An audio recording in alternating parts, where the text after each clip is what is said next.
Orang yang pertama bangga dengan nasab adalah iblis, dan siapa orang yang mengikutinya sekarang berbangga-bangga dengan nasab adalah pengikut iblis. Jadi siapapun dia itu sekarang alim, ya wajib dihormati. Seandainya para mukibin Mutabani Alwi mau sedikit membuka pikiran dan hati untuk melihat pemaparan Kiai Imad dalam video ini, saya yakin kalian akan bisa memahami betapa penelitian Kiai Imad itu tidak berdasarkan kebencian semata. Betapa penelitian Kiai Imad itu hanyalah berpatokan dengan ilmu dan kebenaran. Seorang ulama pasti akan berpedoman dengan dasar-dasar pengetahuannya. Pertama tentang Habib yang alim. Menghormati orang alim itu perintah agama. Ada hadis aqimul ulama'a fa innahum indallahi kurama. Muliakanlah orang-orang yang berilmu karena mereka di sisi Allah adalah orang-orang yang mulia. Ini tidak memandang dari keturunan siapapun dia, dari status sosial apapun, kalau dia alim maka wajib dihormati. Jadi ketika nasab habaib bagi saya batal, bagi biologi mustahil, itu tidak mengurangi rasa hormat terhadap mereka-mereka yang alim. Mereka yang alim maka wajib dihormati karena ilmunya itu. Seperti kita menghormati para kiai yang kita hormati bukan karena nasabnya tapi karena ilmunya.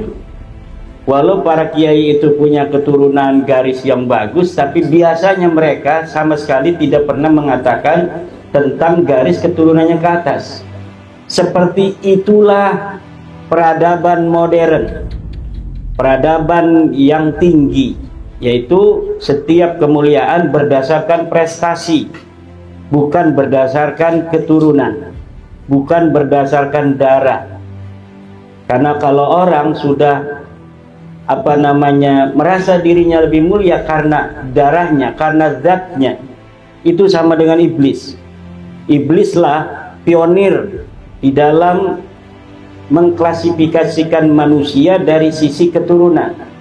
Iblis mengatakan, khalaqtani min nar wa khalaqtahu min tin.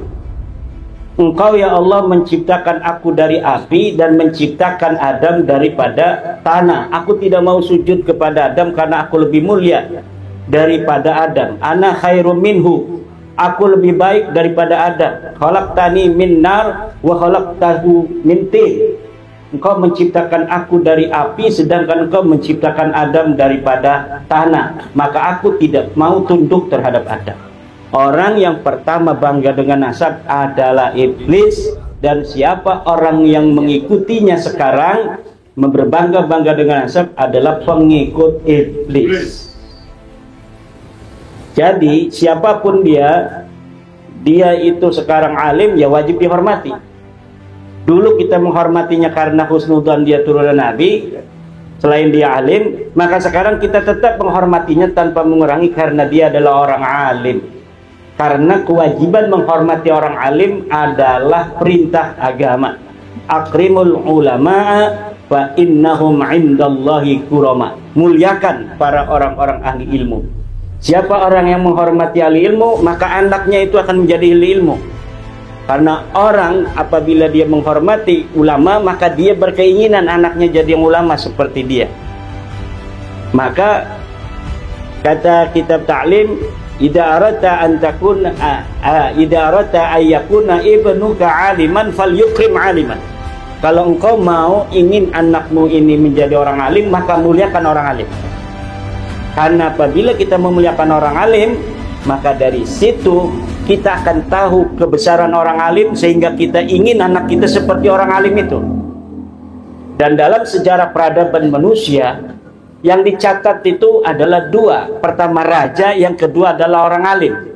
Mungkin peradaban masa depan itu tiga, YouTuber yang akan dicari.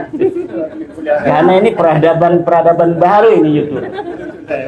Mengenai bagaimana dengan nasib Ratib, nasib Simtuduror, Ya kalau kita merasa itu adalah sudah barokah, lanjutkan. Karena itu merupakan bagian daripada ilmu. Nggak mungkin orang itu bisa untuk membuat simtud durar kalau dia tidak berilmu. Karena di situ ada, dia harus ngerti bahasa Arab, dia harus ngerti nahu, dia harus ngerti balaghah, dan lain sebagainya. Ratib, khusus untuk ratib Al-Haddad itu sudah ditemukan bahwa ratib itu sebenarnya karya bukan Al-Haddad, tapi karya Imam Rifai. Jadi dari Thariqah Rifaiyah. Persis sekali antara ratib Al-Haddad itu dengan ratib Rifaiyah. Sedang kalau Al-Atas nggak tahu. Sedangkan Imam Rifai itu jauh adanya lebih dahulu daripada Al-Haddad. Maka bisa ditarik sebuah kesimpulan bahwa ratib Al-Haddad itu adalah ratib Ar-Rifaiyah karena diamalkan oleh Imam Al-Haddad, maka kemudian dianggap itu karya daripada Al-Haddad, padahal itu karya daripada Rifai. Itu yang kedua. Ketiga, tentang DNA. Menurut kajian para ahli DNA, termasuk teman-teman kita yang kita undang, atau bukan kita undang, yang diundang bersama saya di UIN itu mengatakan bahwa hasil daripada uji DNA mereka berhaplogrup G. Haplogrup G ini adalah haplogrup yang dimiliki oleh kelompok manusia yang berasal dari Khazar. Khazar ini adalah kelompok manusia yang ada di Kaukasus. Siapa mereka? Mereka adalah orang Khazari yang masuk ke dalam agama Yahudi, kemudian mereka mendominasi Yahudi, sehingga Yahudi sekarang ini terbagi menjadi Yahudi Khazari dan Yahudi Ibrahimi. Yahudi Khazari itu adalah Yahudi yang bukan keturunan Nabi Ibrahim, tapi mereka mendominasi Yahudi. Termasuk Israel itu sekarang Yahudinya yang Zionis itu bukan Yahudi Ibrahimi, keturunan Ibrahim, bukan, tapi keturunan daripada Khazari. Kalau Yahudi keturunan Ibrahimi, haplogrupnya J1, sama dengan keturunan daripada Sayyidina Muhammad. Hari ini kalau keturunan asli Nabi Muhammad itu haplogrupnya sama dengan Yahudi Ibrahimi, yaitu Yahudi keturunan Nabi Ibrahim. Tapi kalau Yahudi Khazari, yaitu orang-orang yang mengaku dirinya Yahudi, jadi nyangkok juga dulunya dia bukan Yahudi tapi nyangkok Yahudi, kemudian mendominasi Yahudi, sehingga Yahudi asli itu kalah. Nah, inilah mereka setelah dites haplogrupnya G, sama dengan haplogrup kelompok Ba'alawi yang sudah tes DNA di Yaman.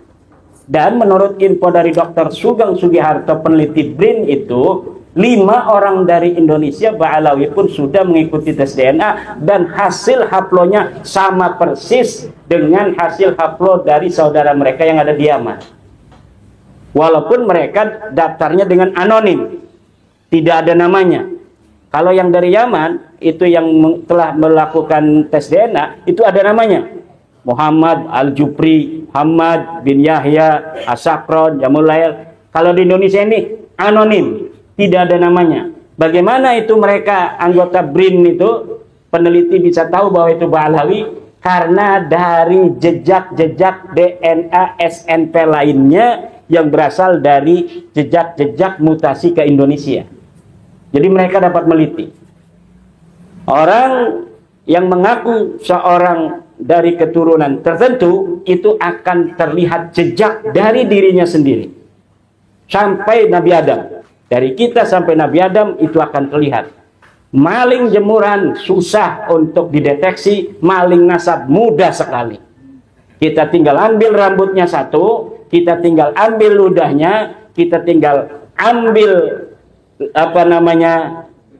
ingusnya, dia ingus, kita ambil tuh, udah bisa dideteksi dia keturunan siapa, mutasi genetiknya dari generasi keberapa, kemudian mutasi migrasi daripada leluhurnya dari mana saja ketahuan.